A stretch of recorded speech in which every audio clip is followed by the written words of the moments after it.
You guys know that I actually like Days Gone a good amount. I thought that it was very underrated. It had a lot of technical issues at the time. It has some clunks, some quirks and stuff. But as far as, I believe it was 2019 games were concerned, I thought it was really good. I thought it was really good. And it got a lot of hate, I think, unnecessarily. Some of it justified, a lot of it not justified, because like there was the whole drama about Deacon being like your typical gruff white man, and that was cringe. And I was like, that's such a stupid reason to hate a video game or to review it poorly. Like, you can talk about how he constantly talks to himself. That was pretty funny and kind of cringe in and of itself, but like, can't really talk about that. Like, what are we doing? But Days Gone, I thought was pretty good. Days Gone, I thought was pretty good. Did I say the day before? Hopefully not. Days Gone is what I'm talking about. But with all this, like, it released, it wasn't super well reviewed, unfortunately, and it also did not sell amazingly well. When they brought it to like the PlayStation, whatever they call it, PlayStation Plus library free giveaway game or whatever, that helped it a lot. It got sort of a resurgence of popularity, kind of a cult following. And that, I think, was really helpful for it. But it doesn't change the fact that Sony Bend, the studio behind it out of Bend, Oregon, they pitched a sequel to PlayStation, and apparently it was shot down and turned down, unfortunately. They've also had a handful of talent leave the studio. Things have gotten kind of tricky. Recently, it's been unclear what they've been working on. I mean, they've had 4 years, going on 5 years, that they could be working on the sequel to Days Gone or a spin-off game, and we haven't seen anything. There's been rumors and speculation that they're working on something totally original, something totally different, but a little article just dropped from Insider Gaming, which was a little interesting.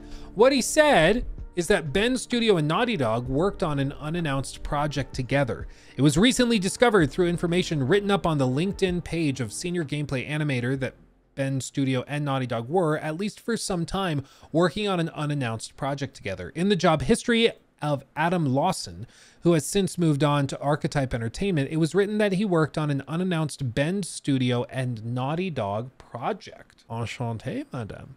Since the revelation surfaced online, courtesy of Faiz Sheikh 7681 on Twitter, gamers have been throwing games into the pot to suggest what the project could have been. The most likely scenario for many, the hope is that Bend Studio would be working on Days Gone 2 or a new Siphon Filter game, but those are seeming increasingly unlikely as time goes on. We know that Days Gone 2 was shot down internally some time ago, and Siphon Filter hasn't been seen in more than 15 years, so that's a pipe dream. Instead, the most likely scenario seems like a joint operation between Bend Studio and Naughty Dog to develop either The Last of Us Online or Factions 2 or an Uncharted game of the same description. Oof. This was previously referenced by Jason Schreier. Last year, it was stressed that Bend Studio was deep in development on a new IP, but all we know is that it builds upon the open world systems of Days Gone. That isn't too much to go on, and since then, nothing more has been said. This thing they're referencing from Jason Schreier, you can kind of make it out.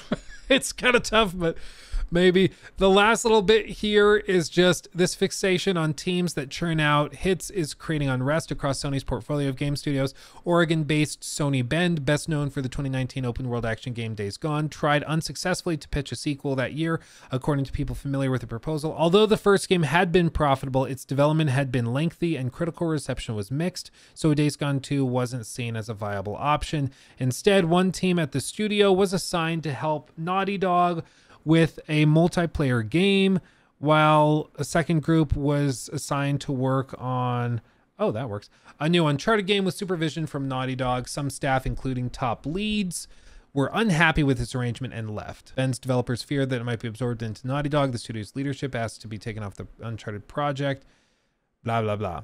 So it seems like Sony execs were not super thrilled with Days Gone 2 and decided to take them off of like the free floating position where they could kind of do what they wanted to do, and instead babysit them and put them under a much more established studio, kind of as backup. And this is actually precisely the thing that people have been afeared of with Bungie, is that Bungie not doing too great with Destiny 2. If they can't figure out how to get their crap together, get their poop in a group, they are going to be screwed, because Sony will get to take them over per the contract agreements of their acquisition.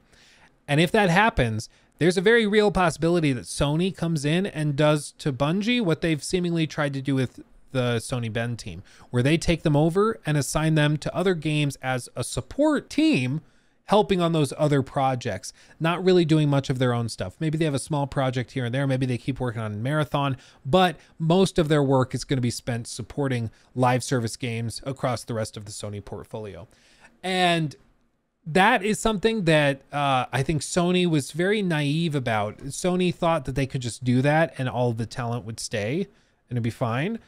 But the thing is, if the talent that went to make, say, Days Gone is really proud of the stuff that they made, the single player adventure game that they put together, they're not really going to be thrilled when they find out that they're like a class C citizen in this hierarchy, and all they're doing is helping out the real talented artists over there that make the games everybody hears about. So they're just going to leave. And that's what happened at Sony Bend, is that a lot of those upper level managers and designers left Sony Bend after they had the Days Gone 2 thing shut down and after they were shoved on the Last of Us multiplayer game, which it's compounded in terms of cringe when you realize that the Naughty Dog multiplayer game is dead. It's DOA. Well, it's even before Arrival. So it's dead on pre-Arrival.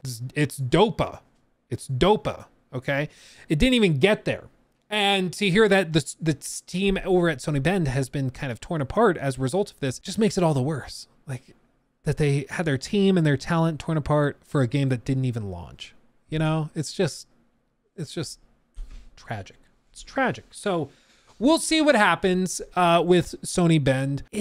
I wish them the best, because I thought Days Gone had a lot of potential. And out of all the games in 2019, that was the game I wanted to see a sequel for the most. I thought they laid a great groundwork and foundation. I just wish that we would have gotten that sequel, whatever it was. But now, who knows what the next thing that they're working on looks like. Apparently, it's a new IP. It's something that they're doing that they're proud of. Of course, now that the Last of Us Online game is dead, they are not going to be working on that anymore. So hopefully they're just kind of refocusing the team and focusing on that project. That would be really, really nice to see. But what are you going to do? I mean, this is what happens when big executives come in, tell studios they're really good at one thing, they have to do this other thing. And then the creatives within that studio, who are incredibly talented and have the ability to go elsewhere, they just go elsewhere. And these teams are only as good as the creative talent within them. Like Naughty Dog, if Neil and his whole narrative team and all the animators and artists and programmers, if all of them left Naughty Dog, just walked out one day, Naughty Dog would no longer be a world-class studio. It just wouldn't. That's the thing with like, what's the studio? BioWare. BioWare, previously world-class studio. And then they released 2 back-to-back monstrously huge flops. All of their talent leaves because they don't want to hang out in a group that like is being received poorly. They want to be with a world-renowned studio that has a great reputation. So all the amazing talent leaves, and all that's left behind are like brand new hires, which I'm sure are very talented, but new hires fresh out of school do not a great world-class studio make. You have to have the mixture of experience with that young energy and talent. And I think that's the huge miscalculation that Sony made going into this generation, is Jim Ryan thought that he could just have Sony, or rather like Naughty Dog, an amazingly talented first like single player developer. He could just have them go and make an online multiplayer game and it would be really successful and make tons of money.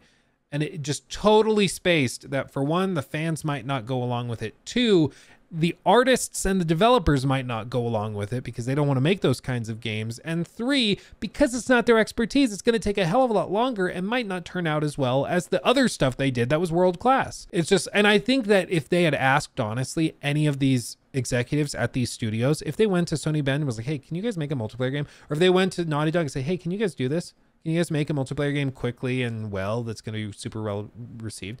I think they all would have said, no, it's not our forte. That's not what we do. We specialize in this thing, not this thing. Like if I repair Audis, I'm probably not the guy to go and repair like your Tesla. Like I focus on this thing. This is my niche. This is what I do. I might be able to figure that out, because it's sort of the same thing, but it's very different at the same time. I think you should have a specialist in that handle it. I'll focus on my specialty.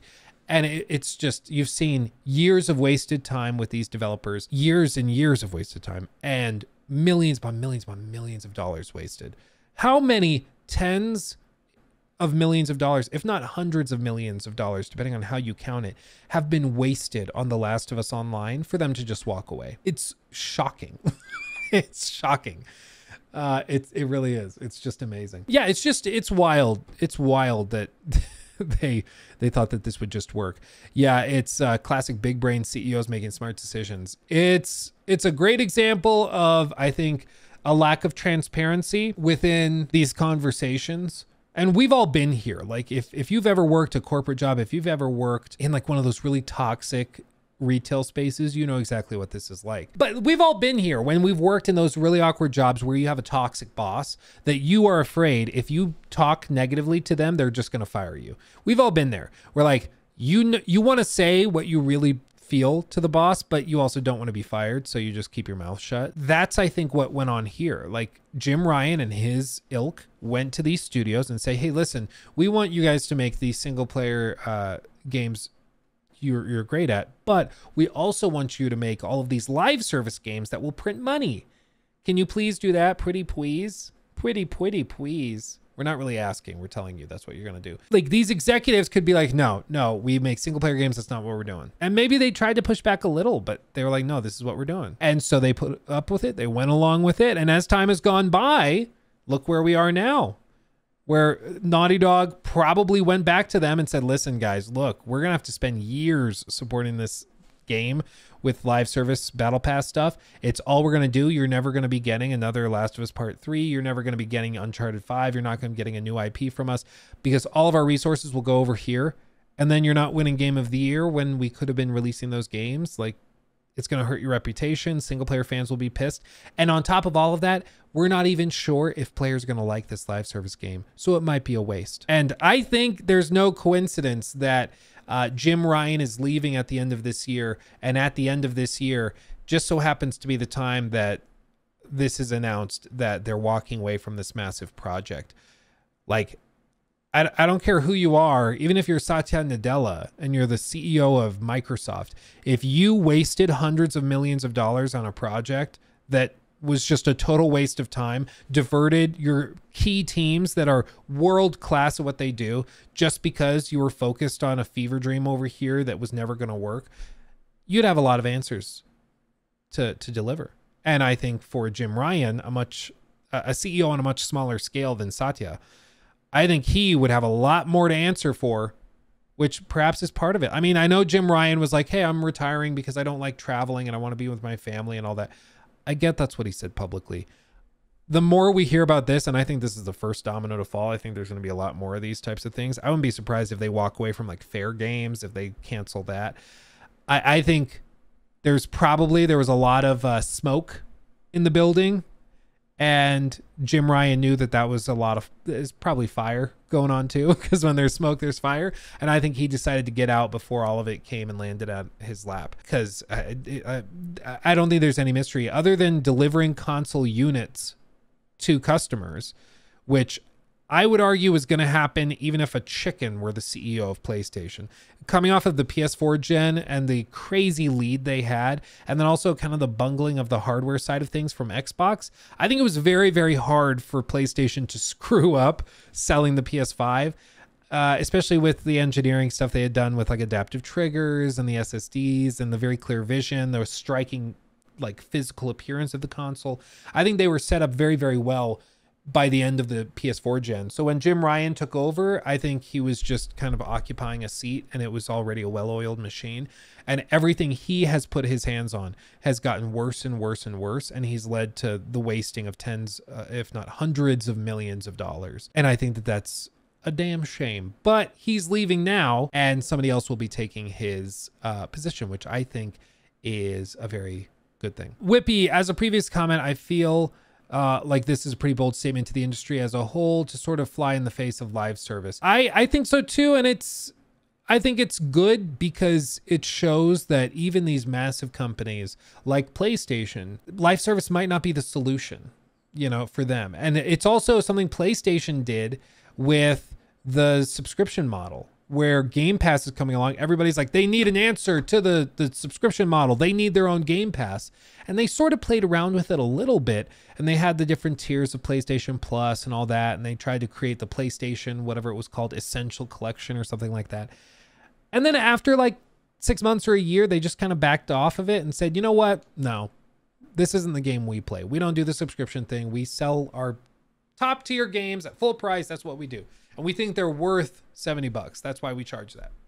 And honestly, I think for PlayStation, that makes sense. I think it makes sense. So I wouldn't give them too much crap for it. It will be interesting to see how this plays out. But like I said, I think in 2024, I think we're going to see a lot more of these live service games that just slowly get dropped. Like there's no way that Fair Games ends up making money. That's going to be a cringe fest. So I think that they're going to dump that pretty quickly. They might drop like a gameplay trailer or something that's received really negatively, and then they'll just dump it and cancel it and move on. I think that that's probably what happens. And there's going to be a handful of other internal live service games we haven't even heard of that get canceled and moved on from. So I think Sony is just realizing that this might not be the play for them. Maybe there's like, that's Bungie's thing. They just try to reinforce with Bungie the support that they need to be successful. But I think for them to try and take single player devs and force them to do live service stuff is such a joke. And they're seeing it now. I mean, it's caused them to waste years and years and years and hundreds of millions of dollars. It sucks because that's a lot of money down the drain for nothing.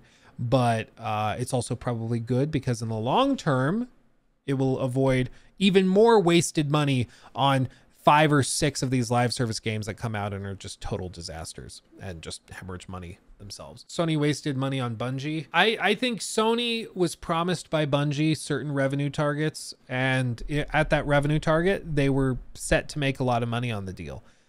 They have totally missed those targets, and as a result, they are hemorrhaging money, and Bungie's just a big, like basically a garbage disposal that you just shove cash in.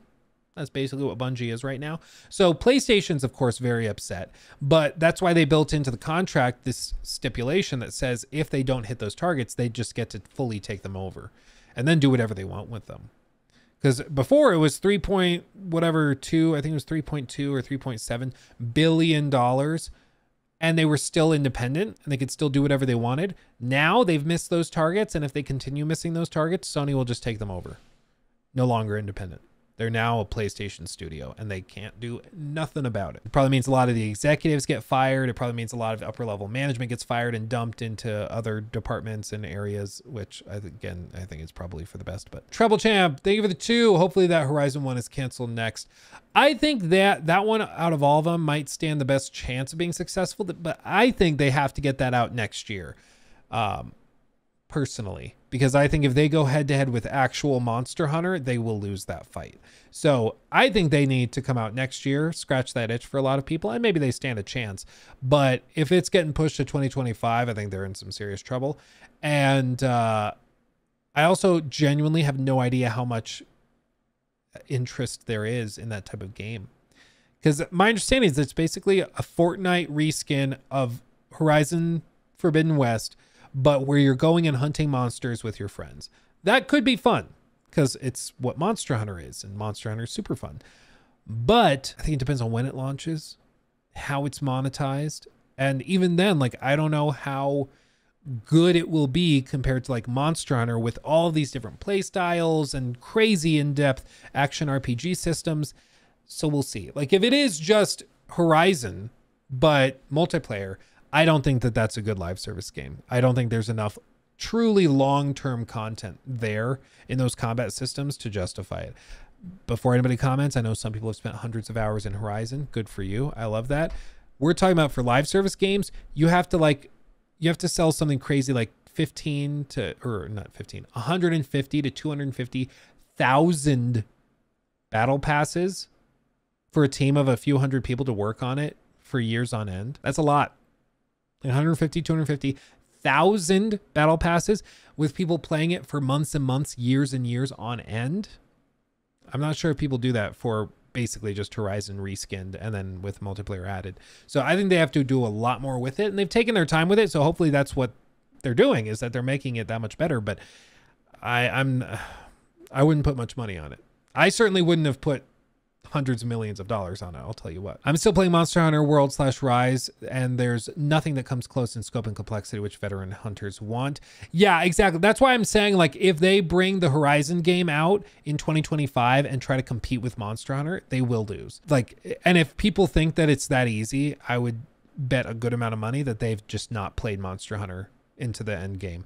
There is so much depth in Monster Hunter, regardless of like what playstyle you want to do. If you want to be up close and personal, if you want to be ranged, if you want to do this, you want to do that, there is so much in that game, just Monster Hunter World alone. And then Rise is it again, and this next one is probably going to be even crazier.